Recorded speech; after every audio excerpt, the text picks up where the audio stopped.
Chers auditeurs, auditrices, téléspectateurs et téléspectatrices des programmes d'Istudio Kalangu, bienvenue dans votre émission hebdomadaire, le Forum de la presse. Le Forum de la presse, pour rappel, c'est notre rendez-vous hebdomadaire avec nos confrères de la presse écrite, audiovisuelle ou en ligne pour analyser l'actualité de la semaine.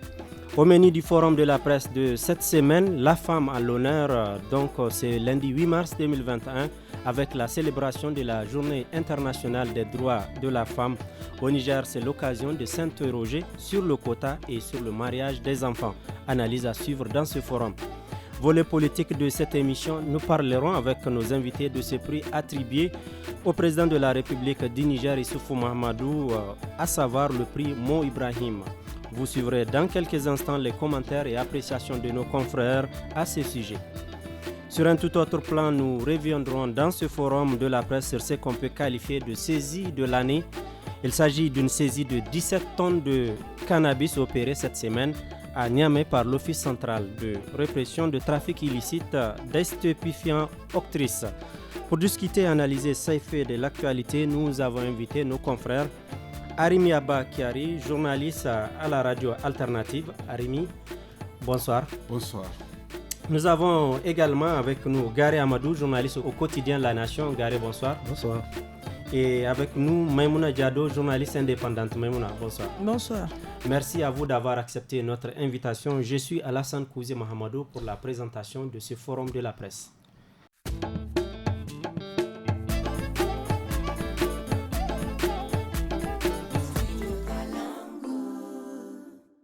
Bienvenue à toutes et à tous dans ce forum de la presse de ce vendredi 12 mars 2021. Je le disais en introduction, la femme était en l'honneur ce lundi 8 mars 2021 avec la célébration de la Journée internationale des droits de la femme.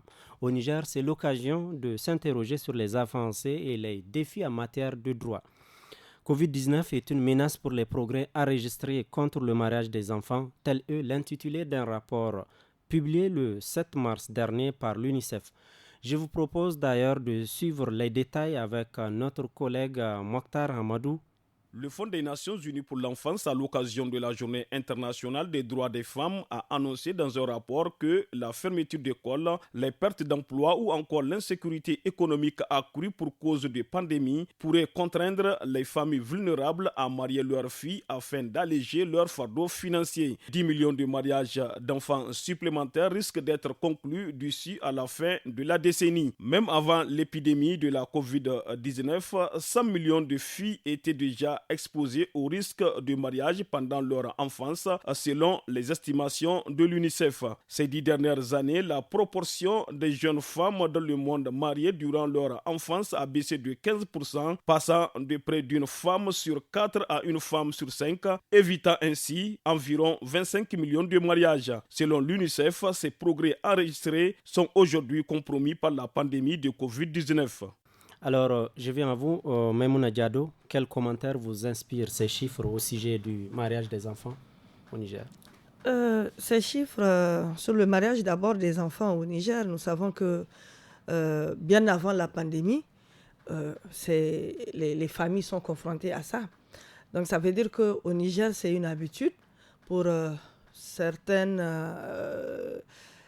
ethnies de donner les filles en mariage très tôt.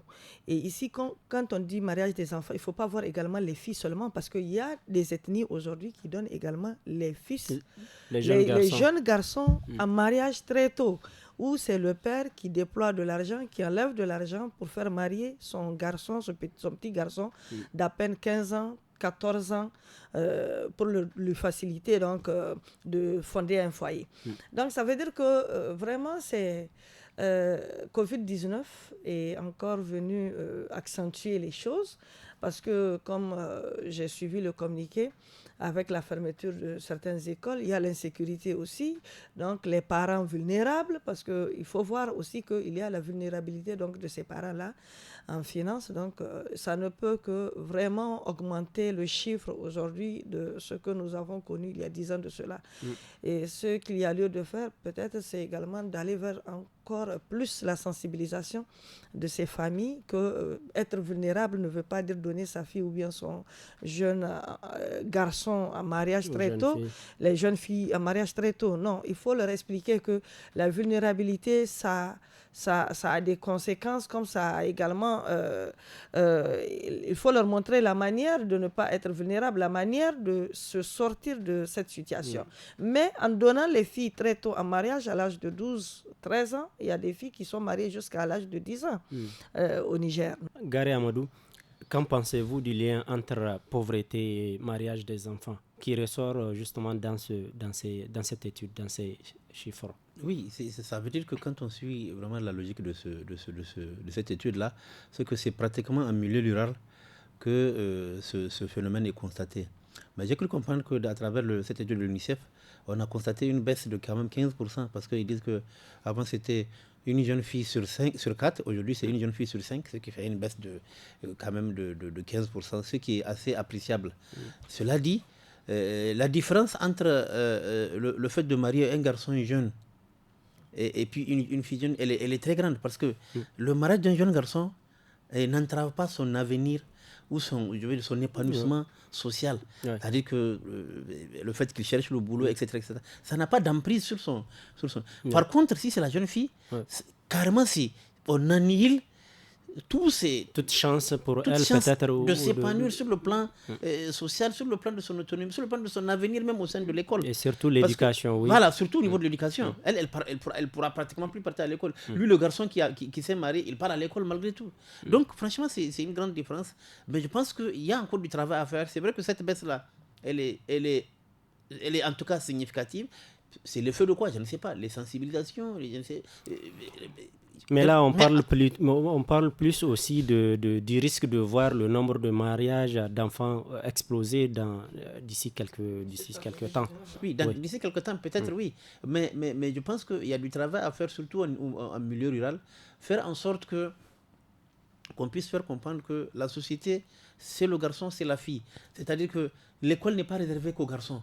Mais il y a une certaine conception au niveau des villages qui fait qu'on considère que la fille, et sa place, ce n'est pas à l'école ou dans un bureau. Sa place, c'est à côté de son mari. Et dès qu'on commence à réfléchir comme ça, eh bien, ça fait en sorte que les enfants, même quand on les met à l'école, à un certain moment, on considère que non, quand elle a atteint l'âge de se marier, il faut la marier. On ne se soucie pas de son avenir parce qu'on se dit que son bonheur, c'est au côté de son mari. Et ça, c'est des réflexions assez tristes. Parce qu'il y a beaucoup de femmes qui ont pratiquement extrêmement intelligentes à l'école, qui étaient brillantes, dont l'avenir a été pratiquement coupé et on les a mariées, elles ne sont plus à l'école. Moi, je connais beaucoup d'exemples des filles intelligentes mais qui n'ont pas pu poursuivre. Et quand vous vous renseignez, on dit que non, son papa l'a mariée, pourtant elle était brillante. Donc, je pense qu'il faut que nos parents au village arrivent quand même à comprendre qu'un pays se construit avec toutes ces énergies, les énergies des garçons et les énergies des filles aussi. Rapidement, on va passer la parole à Arim. Ce phénomène, ce n'est pas seulement dans les zones rurales que ça se passe. Ça se passe aussi dans certaines zones urbaines. Le mariage des enfants, des filles, des petites filles. Donc, oui, peut-être à un degré moindre, peut-être. À un degré moindre, mais quand même, aussi, ça existe. Ça existe. C'est juste. Oui. Alors, Arim Abia, vous avez entendu les quelques aspects principaux de cette étude qui est intitulée Covid-19 est une menace pour le progrès enregistré contre le mariage des enfants. Alors, qu'en pensez-vous? C'est sûr que Covid-19 a annihilé beaucoup d'efforts, pas seulement dans le domaine du mariage de l'enfant, mais c'est dans beaucoup de domaines. Ça a aggravé, par exemple, la pauvreté. La pauvreté qui est justement l'une des raisons principales pour lesquelles l'enfant est marié tôt, en tout cas dans beaucoup de localités, même s'il faut reconnaître que dans notre société ou dans nos sociétés au Niger, beaucoup mariaient déjà tôt les enfants, avec ou sans Covid. Maintenant, pourquoi on met Covid parce que justement, ça a aggravé ce mariage de l'enfant, parce que le déplacement des autorités est limité, le déplacement pour la sensibilisation n'a plus lieu, l'école étant fermé, l'enfant est à la maison tout le temps. Le maître qui est censé être les yeux et les oreilles des autorités et de la société pour pouvoir dénoncer et tout n'est plus là. Donc, la petite fille devient une proie encore plus facile. Et peut-être la question économique aussi, peut-être les moyens de subsistance. Bon, ça, vous savez, c'est des considérations, à mon sens, très difficiles à démontrer, mais qui donnent toutes les raisons subjectives à une famille de marier l'enfant tôt, parce que c'est lui qui vient prendre une petite fille. C'est l'argent qu'il met en avant. Il montre aux parents de la fille ou il montre à la petite fille elle-même qui finit par l'accepter comme étant son époux. Si ce n'est pas ça, sincèrement, il y a de l'avancée dans ce domaine du mariage de la petite fille. Et aujourd'hui, moi j'en connais, même dans le cadre de ces élections qui viennent de se dérouler, il y en a dont la candidature a été décalée tout simplement parce que il aurait marié une petite fille qui n'a pas l'âge donc de 13 ans. Ouais. Donc ce qui est une très bonne chose à mon avis. Il faut frapper vraiment ces personnes vraiment de cette manière-là, les sanctionner et que leur exemple, pour que cela puisse servir d'exemple aux autres. Voilà, mais sinon, nous avons été un peu moins touchés que les autres par le Covid, mais c'est ainsi, c'est sûr que ça a plombé pratiquement toute l'économie et l'économie touche, s'il y a un recul, ça touche encore beaucoup plus les pauvres et les pauvres, donc peut-être qu'il y en a qui ont trouvé pour solution de marier leur petite fille. Alors voilà, je le disais que cette journée du 8 mars, c'était aussi l'occasion de s'interroger sur le quota. Le quota donc au niveau des postes électifs et des postes de nomination. Et l'ONG Femmes Action et Développement a fait des estimations au sujet notamment des nouveaux élus à l'Assemblée nationale, et il ressort que 28% en tout cas est réservé aux femmes. 28%, nous avons à peu près environ 28% pour le postes électifs qui reviennent de droit aux femmes désormais dans la nouvelle assemblée qui sera installée. Maïmouna Diado. Oui, c'est... La loi prévoit, je pense bien, 25%. 25% pour là, les postes c'est allé jusqu'à 28%. À 28%. Quelle appréciation vous faites de cela? L'appréciation, c'est que je ne peux que féliciter vraiment cette situation qui est là. Le quota de 25%, aujourd'hui à l'Assemblée, on se retrouve avec 28%, mais c'est déjà extraordinaire. Ça veut dire que quand vous regardez, ça veut dire qu'il y a eu la pression, en quelque sorte, au niveau donc déjà du dépôt des candidatures, au niveau donc pour les élections législatives. Et que, si vous vous rappelez également dans un communiqué du ministère de l'Intérieur, il y avait eu un autre communiqué qui disait qu'on doit respecter le quota au niveau donc justement de ces postes, de ces gens qui viennent d'être élus. Sous peine de rejet du dossier. Voilà, sous peine de rejet du dossier. Donc je pense que vraiment il faut saluer ici les autorités nigériennes, il faut saluer le travail abattu par les ONG féminines, les organisations féminines. Il faut également saluer le courage aujourd'hui de certains hommes politiques aussi qui ont appuyé cette démarche. Je me rappelle, c'était vraiment une lutte acharnée pour les 10 dernières années pour que la femme puisse au moins occuper la place qu'elle mérite au sein donc des postes décisionnels. Et là, c'est vraiment à féliciter et nous allons attendre pour voir maintenant avec le nouveau gouvernement qui sera mis en place. C'est la question que j'allais vous poser parce que souvent on a tendance à voir qu'au niveau de l'Assemblée c'est respecté, c'est là-bas même qu'il y a un problème au niveau du gouvernement. Et au niveau aussi d'autres postes. Oui, d'autres postes. Donc là, on va se féliciter, c'est vrai, mais on ne va pas se contenter également d'observer la mise en place donc, du nouveau gouvernement. Parce que là, on va crier tout de suite. On va sortir, on va crier, on va demander à ceux qu'on fasse le respect de ce quota-là au niveau donc, du gouvernement. Gare Amadou, est-ce que ces résultats que nous avons déjà au niveau de l'Assemblée nationale, est-ce un signal fort peut-être pour l'avenir, pour que au niveau des postes nominatifs aussi, que les choses puissent effectivement respecter les textes en vigueur. Je crois que cette avancée qu'on a constatée doit être quand même un signal pour que les femmes puissent s'engager encore plus dans la politique. Moi, je rends hommage à l'ONG FAD, parce que l'ONG FAD, bien avant les élections, elle a pratiquement été en contact avec toutes les formations politiques pour faire la promotion des candidatures féminines. Il faut lui rendre hommage parce que je crois que c'est son travail, quelque part, qui a porté son fruit. Les partis politiques, à leur corps défendant certainement, ce n'est pas de gaieté de que les partis politiques, c'est triste de le dire, n'aiment pas trop impliquer les femmes dans les affaires politiques. Ça, c'est clair et net, tout le monde le sait. Surtout au niveau des postes de décision. Oui, je ne sais pas pourquoi. Mais au niveau des mobilisations, oui, mais enfin, celles qui sont devant. Oui, mais enfin, aujourd'hui, on aura plus de... Les gens parlent de 48 femmes à l'Assemblée nationale. En tout cas, ça tourne. C'est moins de 50, mais ce n'est pas très loin. Mais la réflexion doit être... Il faut saluer cela, mais il ne faut pas venir pour faire de la figuration. Il ne faut pas venir à l'Assemblée pour s'asseoir. Juste pour s'asseoir. Non, ça ne sert à rien du tout. Si c'est ça, il n'y a pas de plus-value. Juste, c'est pour l'image, on voit les femmes, n'est-ce pas, mais et ses consorts assises, mais quand il s'agit de débats, mais elles ne sont pas là. Ouais.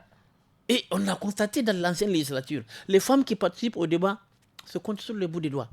Et ce sont toujours les mêmes. Tout le reste là, je vous dis, il n'y a pas plus de 5 ou 6 femmes. Est-ce qu'elles ne sont pas intimidées par certains hommes? Non, c'est-à-dire, il ne s'agit pas, je vais vous dire, il ne s'agit pas de crier sur tous les toits, ah oui, on laisse les femmes de côté. Les femmes, c'est ça. Voilà, maintenant, il y a 45 femmes. Contrôlées, parmi ces 45 femmes-là, quelles sont celles qui interviennent lors des débats politiques? Vous allez voir. Il y en a qui vont venir s'asseoir pendant 5 ans. Elles ne vont rien faire. Et donc, je me dis que si c'est pour faire du saupoudrage, ce n'est pas la peine. Mais Gare, ça peut aussi être le contraire, peut-être cette fois-ci. Vous savez, il ne s'agit pas de... c'est bien de faire la promotion des femmes qui rentrent à la politique. Mais moi, je serais plus encouragé à voir les femmes qui s'engagent d'elles-mêmes dans le terrain politique, qui s'engagent même au niveau des formations politiques. Ce qui n'est pas le cas. C'est-à-dire, il ne faut pas les forcer à venir juste pour faire du saupoudrage, pour faire du joli.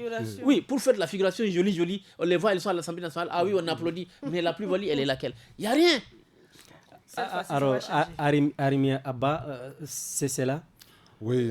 C'est-à-dire qu'on doit attendre de cette nouvelle gente féminine, en tout cas. Les ONG, les associations ont beaucoup fait pour la promotion de la femme au niveau des structures et des institutions de l'État.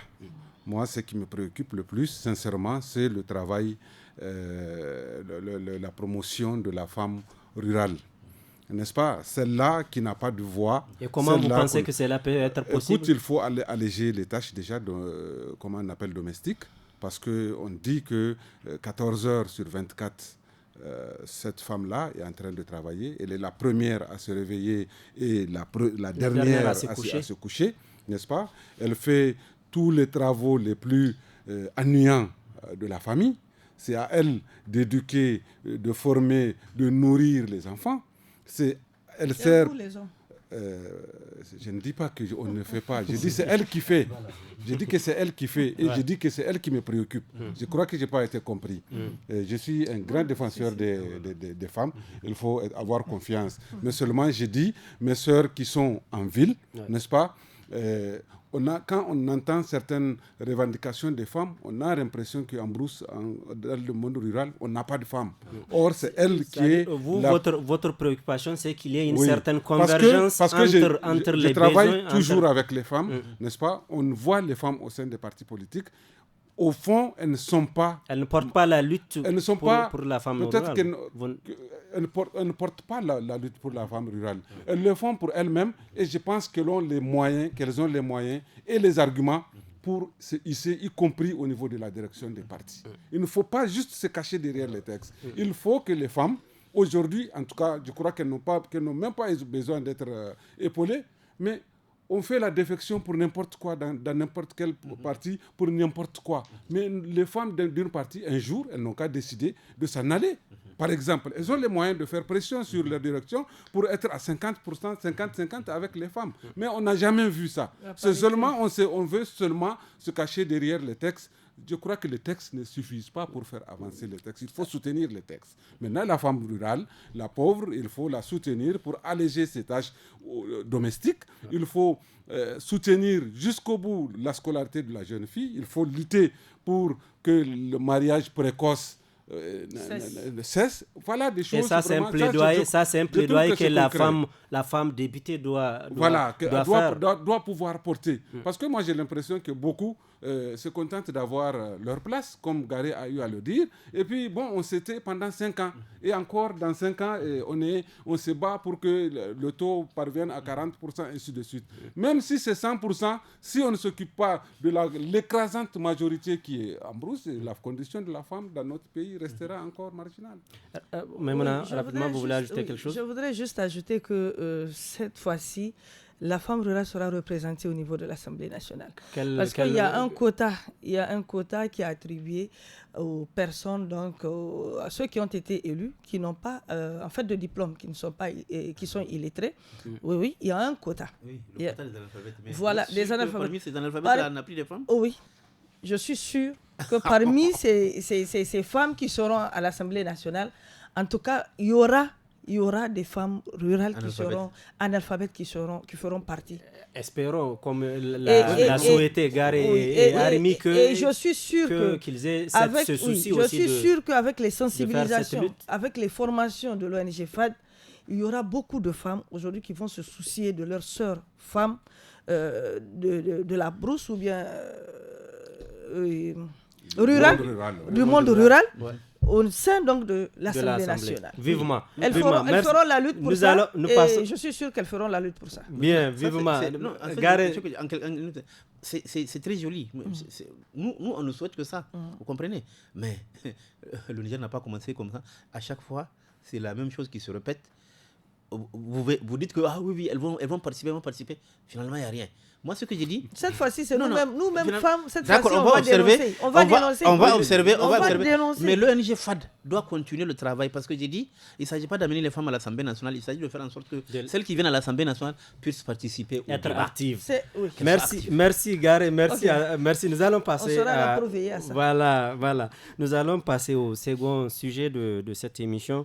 Au niveau du volet politique, le président de la République du Niger, Issoufou Mahamadou, a été primé par la Fondation Mo Ibrahim en ayant été désigné lauréat du prix Mo Ibrahim pour un leadership d'excellence en Afrique. Ce prix, qui n'avait été décerné depuis 2018, lui a été attribué pour ses efforts d'amélioration dans le développement économique du Niger, également pour toutes ses actions en faveur de la stabilité régionale, précise le journal Le Sahel dans sa parution du 8 mars. Alors, Garé Amadou, qu'en pensez-vous des motifs avancés pour l'attribution de ce prix au président Issoufou Mahamadou? D'abord, j'étais très très content d'apprendre cette. Je n'étais pas surpris parce qu'en réalité, sur le continent, pratiquement tout le monde, à demi-mot, se disait que le candidat pour le prix Mo Ibrahim sera le président Issoufou. Et il y a plusieurs raisons à cela. Bien avant, le président Issoufou, il avait dit qu'après ces 2 mandats constitutionnels, lui, il n'allait pas chercher à triturer les textes pour se maintenir au pouvoir. Mieux, les chefs d'État qui ont tenté l'expérience en Afrique, parce que notre Afrique, elle est malade, il faut le dire là. Elle est malade.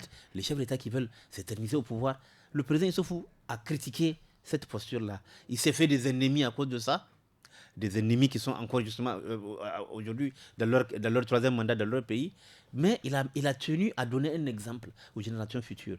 Lui, il a combattu quelqu'un qui avait voulu s'accorder un bonus de 3 ans. Alors lui, il ne va pas venir pour essayer de faire la même chose. Il a mis un point d'honneur à faire en sorte qu'il va finir ce 2 mandats et il va faire en sorte qu'au Niger, on puisse avoir la première alternance démocratique. Un président démocratiquement élu qui cède la place à un autre président. Mais en plus, le président Issoufou a été pratiquement devant beaucoup de dossiers continentaux. Ce n'est pas n'importe qui.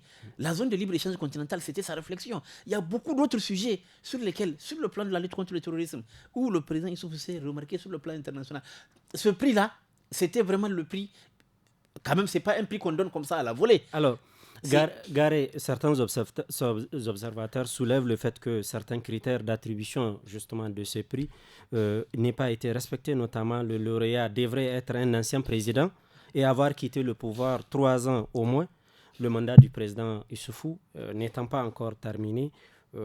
Ces critères ne sont pas forcément remplis. Oui. Comment expliquer cela? Bon, je crois que le comité a mis peut-être en avant le fait que le président Issoufou, il reste que quelques semaines peut-être à passer le témoin. Il ne reste que quelques semaines de pouvoir. Il considère que le président Issoufou a fini son... Peut-être dans leur mentalité, il a fini son mandat. C'est vrai que d'habitude... Mais on parle de 3 ans. On parle de partir 3 ans après. 3 ans après, c'est vrai. Mais vous savez, l'Afrique est malade, comme je le disais. L'Afrique est très malade. Ça fait 3 ans quand même qu'on n'a pas donné ce prix-là. Et il faut donner un espoir aux gens. 4 ans d'avant. Oui, 4 ans qu'on n'a pas donné ce prix-là. Mais il faut donner un espoir. Alors comment faire? Soit on attend que Issoufou quitte le pouvoir, alors que la période d'attribution de ce prix, si on devait respecter les textes, il n'y aurait personne qui aurait ce prix. Mais il fallait tout simplement, je pense, dans leur entendement, donner un espoir au continent, donner un signal aux chefs d'État qui sont encore au pouvoir, qui sont peut-être dans leur 2e et dernier mandat et qui ont la tentation de vouloir, pour leur dire que, attention, nous sommes toujours en train de célébrer ceux qui respectent leurs paroles. Et peut-être ce signal-là que le comité a fait, c'est pas un comité qui juste le matin, il se réveille à 10h, et puis enfin à 9h, et puis à 10h, on décide que voilà, non. C'est tout un travail qui est fait, et vraiment par des anciens chefs d'État. Ils ont certainement passé en revue tous les chefs d'État qui ont quitté le pouvoir, enfin qui ne sont plus au pouvoir. Ils se sont dit que dans tout ce qu'on a vu là, il n'y a pas quelqu'un vraiment qui répond. Mais par contre, il y a quelqu'un qui est en train d'achever son mandat, mais qui remplit pratiquement tous les critères. Qu'est-ce qu'on fait? Ils se sont dit que non, il faut qu'on donne un espoir au continent. On va donner ce prix-là au président Issoufou pour que les autres chefs d'État qui sont encore au pouvoir, qui sont dans leur... puissent être inspirés. Voilà. Bien. Arima Abba, comment vous appréciez cet état de fait? Bon, j'aurais bien voulu qu'on attende les 3 ans avant de lui attribuer donc certainement peut-être le prochain prix Mo Ibrahim. Mais Garé disait que peut-être qu'il fallait prendre les devants, il fallait donner de l'espoir et je crois que quand on a encourager les chefs de l'État actuels, ceux qui sont en finition de mandat. Notre président, est-ce qu'il avait le choix que de partir, sincèrement? Est-ce qu'il a le choix que de partir parce que lui-même, il a déjà remplacé quelqu'un qui a essayé de se maintenir, n'est-ce pas, avoir un bonus de 3 ans pour achever ce qu'il devait faire, et on sait ce qui lui est arrivé en plein midi, n'est-ce pas? Ça, c'est un. Et lui, c'est celui qui l'a remplacé.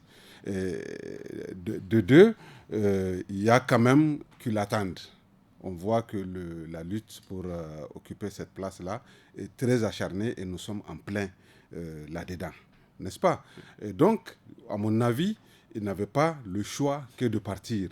Aujourd'hui, s'il avait essayé de se maintenir, je crois que la situation, la crise post-électorale qu'on est en train de vivre actuellement serait encore beaucoup plus grave, n'est-ce pas? Et il sait à quel peuple il a affaire, il sait à quel acteur il a affaire. Donc pour alors moi, vous dites que cette fondation devait attendre les 3 ans. Pourquoi vous pensez cela? Oui, il devait attendre les 3 ans. Et peut-être qu'on aurait... Vous savez, il faut avoir du recul. Pour mieux sauter, bien sûr, mais aussi il faut voir la situation comme pour le président Tanja, n'est-ce pas? À la veille de son départ, il avait essayé de se maintenir, n'est-ce pas? Il était comme vomi, y compris par une partie du peuple et tout. Aujourd'hui, cette année, il est décédé et on a vu comment il est adulé. C'est pour cela qu'on a besoin de recul, n'est-ce pas, pour voir celui qui va venir et qu'est-ce qu'il leur a fait avant de célébrer celui qui est déjà passé. Alors là, on parle par exemple du fait que de ces efforts d'amélioration du développement économique du Niger, également ces actions en faveur de la stabilité régionale. Sur le premier média qui a annoncé, mettait en avant justement sa décision de ne pas se présenter. Donc tout le reste, moi, c'est vraiment, ça ne me concerne pas. Mais c'est un prix qui concerne et le président et ceux qui lui ont donné, n'est-ce pas? Ils vont assumer toute la responsabilité. Ça y va de la crédibilité du prix, d'ailleurs qui n'a pas été donné depuis combien de temps? On espère 3 à 4 ans. On espère que ça sera beaucoup plus régulier et que les gens seront unanimes, n'est-ce pas, de celui qui sera désormais choisi. Mais pour vous, il ne le mérite pas. Est-ce que vous pensez qu'il le mérite ou pas? En fait, ça ne me concerne pas. Bien. Ça ne me concerne pas. Vraiment, c'est entre ceux qui sont choisis et ceux qui donnent. Pour moi, ce n'est pas la reconnaissance la meilleure. C'est la reconnaissance que pourrait avoir le peuple nigérien vis-à-vis de ce qu'il a fait et pas aujourd'hui. n'est-ce pas? Parce qu'aujourd'hui, après tout le mécanisme, est là pour nous faire oublier tout ce qui s'est passé et maintenir ce qu'il y a de bien, parce qu'on ne peut pas régner sans faire quelque chose de bien. Maintenant, avec le recul, avec tout le recul nécessaire, dans 5 ans, dans 10 ans, si Dieu nous prête longue vie, on dira tout le bien de lui si on aura retenu ces biens-là. Gare, vous voulez ajouter quelque chose avant qu'on ne donne la parole à Maïmouna? Ce que je voulais dire, le prix Mo Ibrahim là, c'est pas un prix qu'on décerne pour les Nigériens. Ah non, c'est un prix continental. Et ce qui est le plus important, c'est que sur le plan, toutes les critiques que vous entendez là, c'est sur le plan national. À l'extérieur là, c'est un président qu'on nous chérit. Mais le prix Mo Ibrahim, c'est un prix continental. C'est comme ça. Mais c'est comme ça un prix continental. Bien, il ne faut pas perdre de vue ce détail-là. Merci. Nous allons quand même permettre à Maïmouna, nous allons permettre.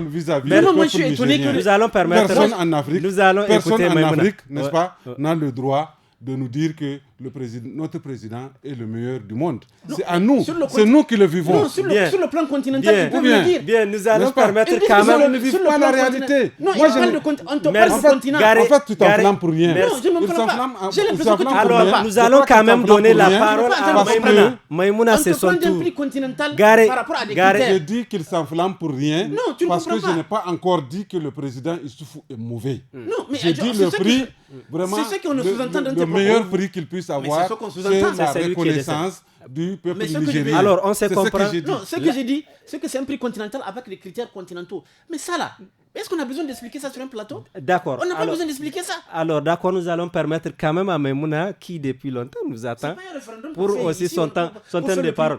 Maïmouna, allez-y. Maïmouna, quelle est votre position par rapport à ces débats? Moi, je dis d'abord, ça ne sert à rien de polémiquer autour donc, de ce prix, Mo Ibrahim, qui a été décerné. Oui, je dis ça ne vaut pas la peine de polémiquer.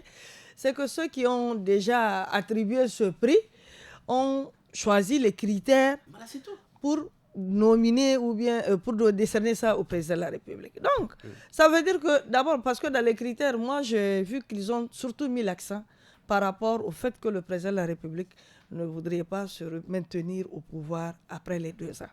C'est surtout ça qu'ils ont mis l'accent. Parce que j'ai suivi Mme Ba Diallo sur le RFI qui expliquait, parce qu'il fait partie quand même du comité d'organisation, il expliquait les critères, les différents critères. Il expliquait qu'économiquement, le président de la République a donné un sens, un plus à l'économie du Niger, et le développement du pays. Souhaitons justement que le prix qui lui a été décerné, aujourd'hui, ça sera peut-être dans le futur, les gens auront à dire beaucoup de choses là-dessus. Peut-être qu'il y aura des exemples aussi que les autres présidents, les autres chefs d'État africains vont s'inspirer peut-être de certains exemples du président de la République, Issoufou Mamadou. Voilà donc moi ce que j'ai à dire par rapport à ça. Nous allons clore, Gare, nous allons clore ces chapitres. C'est-à-dire, on clôt ce chapitre. Oui, nous n'avons pas beaucoup de temps. J'aimerais qu'on s'entende sur une chose. On n'a jamais dit que le président Issoufou est un président parfait. On ne l'a jamais dit. Et c'est vrai ce qu'elle dit par rapport à tout le monde, par rapport à nous tous sur ce plateau. On a des choses à dire sur chacun. Est-ce que vous comprenez? On peut dire du bien comme on peut dire du mal. C'est normal, c'est naturel. Mais il est indéniable qu'en 10 ans, ce qu'il a fait, ce qu'il est en train de partir faire, c'est la première fois qu'on voit un président démocratiquement élu qui va rendre le pouvoir à un président démocratique. Quel que soit celui, que ce soit même Ousmane Bazoum, quel que soit celui. Pour le cas du Niger. Oui. Et donc, la fondation Mo Ibrahim, là, il faut comprendre d'abord comment, sur la base de quoi la fondation Mo Ibrahim a été créée. Mais là, on n'a plus le temps pour on n'a plus le temps, mais c'est extrêmement important. Parce que tant qu'on ne comprend pas les fondements de la fondation Mo Ibrahim, le prix Mo Ibrahim, son fondement là, on ne peut rien comprendre au prix. Bien.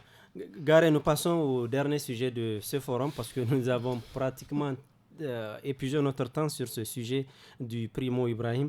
Je le disais en titre, une saisie de drogue d'une grande ampleur a été opérée cette semaine à Niamey par l'Office central de répression de trafic illicite des stupéfiants Octrice. Il s'agit en tout de 17 tonnes de cannabis.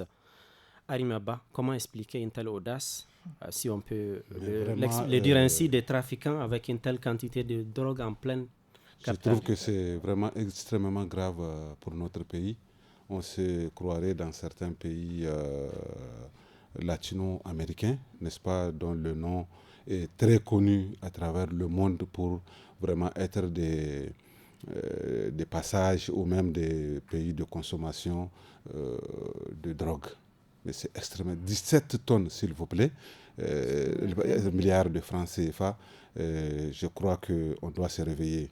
Oui, notre police fait énormément parce que chaque 2 jours, 3 jours, n'est-ce pas, il y a des saisies il y a des saisies où c'est de l'amphétamine, où c'est de chambre, machin, tramadol, n'importe quoi.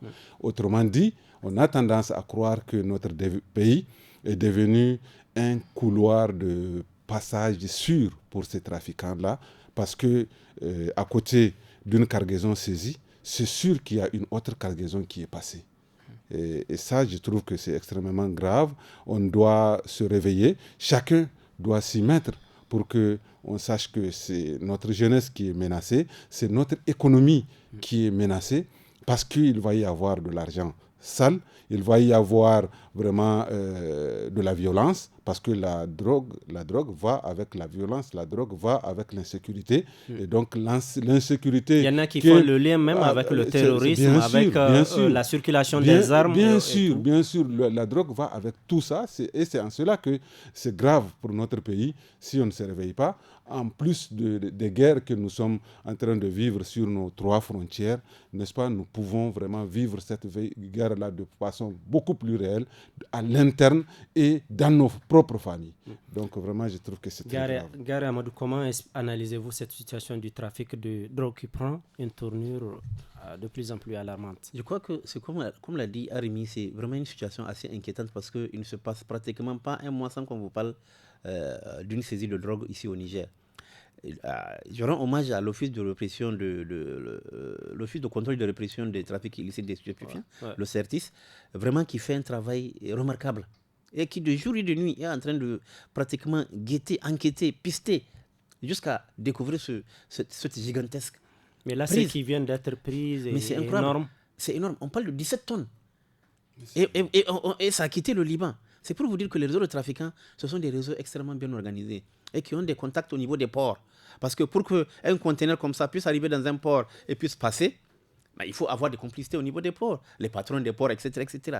N'est-ce pas? Au niveau des douanes, peut-être, c'est possible. Donc, ouais, il y a un travail à faire, et surtout au niveau de certaines parties du pays qui sont pratiquement connues pour être des passages, oui, et des passages des terroristes, des passages des trafiquants, etc. etc. Il y a une place très célèbre au niveau d'Agadez qu'on appelle la place de Salvador. C'est-à-dire que c'est une place il y a 3 routes, je crois, une qui va en Algérie, une qui va en Libye. C'est connu pour être un passage des narcotrafiquants. Le Sahel, pratiquement, est devenu aujourd'hui un passage obligé de la drogue avant qu'elle ne soit acheminée en Europe.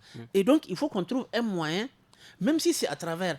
Moi, je vois le G5 Sahel qui lutte contre le terrorisme. C'est vrai que dans l'insécurité en général, il faudrait qu'on mette l'accent sur le trafic de drogue. Parce qu'aujourd'hui, les trafiquants de drogue sont beaucoup plus intelligents. Ils s'adaptent chaque fois à la situation. Est-ce que vous comprenez?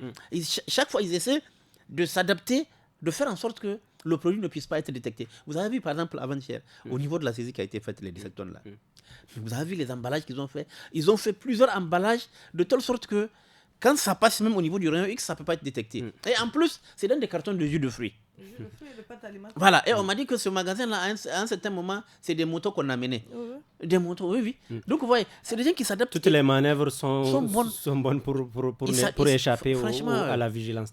Maimouna, qu'en pensez-vous? Comment est-ce qu'on peut mettre fin, ou en tout cas amoindrir ce trafic? Mettre fin, ça sera difficile. Mais amoindrir cette situation, c'est peut-être raisonnable.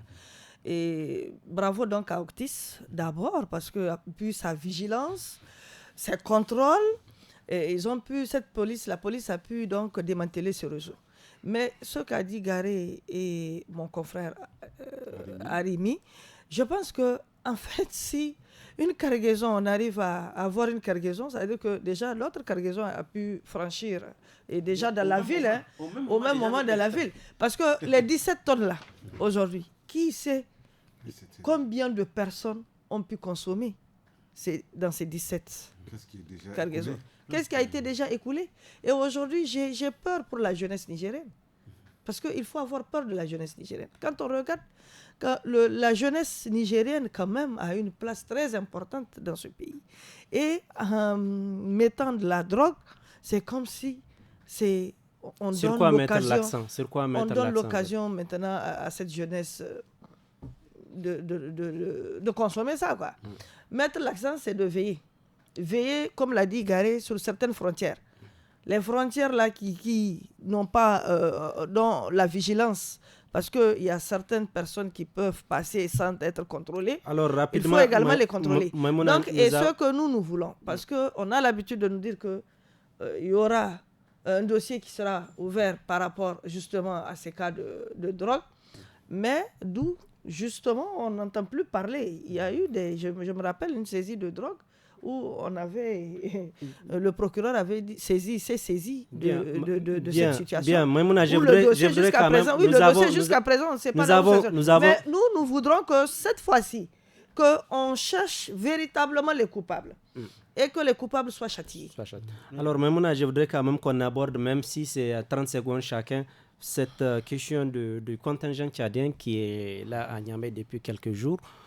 Quelques 1200 hommes qui sont censés, en tout cas, continuer sur la zone des 3 frontières pour aider à la lutte contre le terrorisme. Le président Idriss Déby était là au mercredi à Niamey.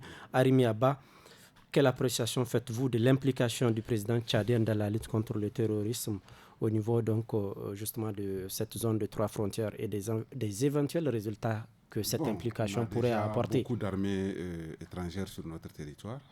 Donc c'est une autre armée encore en plus qui vient de s'ajouter à aux contingents qui sont sur notre territoire. Or, sincèrement... Cela peut accroître l'efficacité, non? Non, moi sincèrement, je pense que dans les mêmes conditions de travail, notre armée peut faire correctement n'importe quel travail que n'importe quelle autre armée peut faire.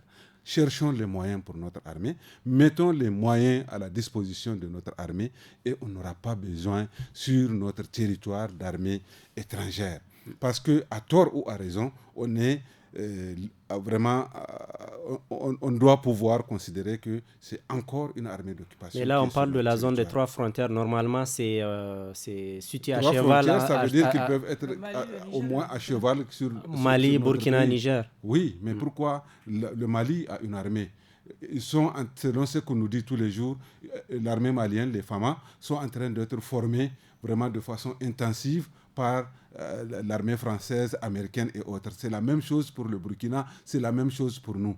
N'est-ce pas? Notre armée, on nous a classés parmi les premières armées en Afrique.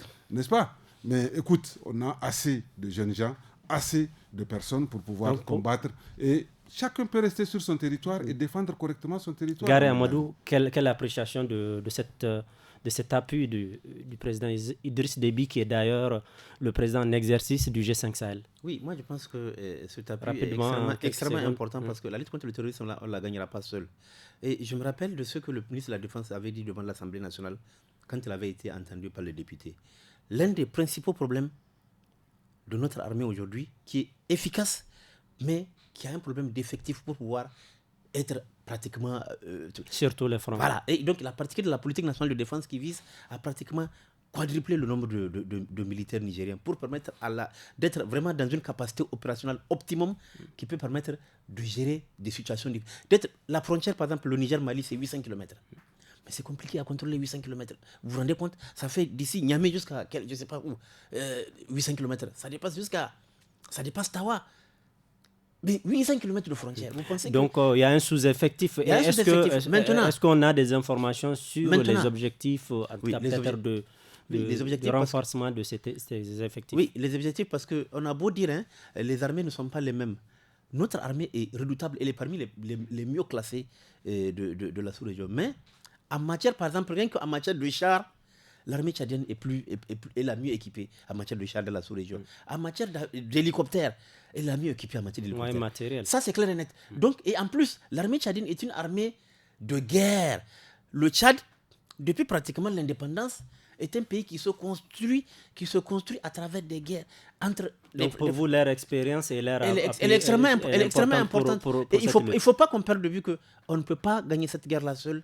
C'est main dans la main qu'on peut la gagner. Maïmouna, est-ce votre point de vue? On ne peut pas gagner la guerre, en tout cas surtout celle que nous vivons actuellement, seul? Ou bien on peut mieux faire avec on ne peut pas gagner cette guerre seule, mais on pourra également faire la différence en équipant nos forces de défense et de sécurité, en équipement valable.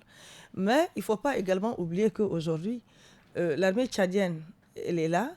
Le président en exercice du G5 Sahel, c'est Idriss Déby. Donc là, en positionnant peut-être ces hommes sur les 3 frontières, c'est justement pour avoir un résultat. Parce que c'est pour faire la différence, avoir un résultat, pour qu'à la fin de ces 1 an à la tête du G5 Sahel, qu'on ne dise pas qu'il n'a pas fait quelque chose, qu'il n'a pas fait grand-chose. Merci à tous et c'est ici que prend fin le forum de la presse de ce jour 12 mars 2021.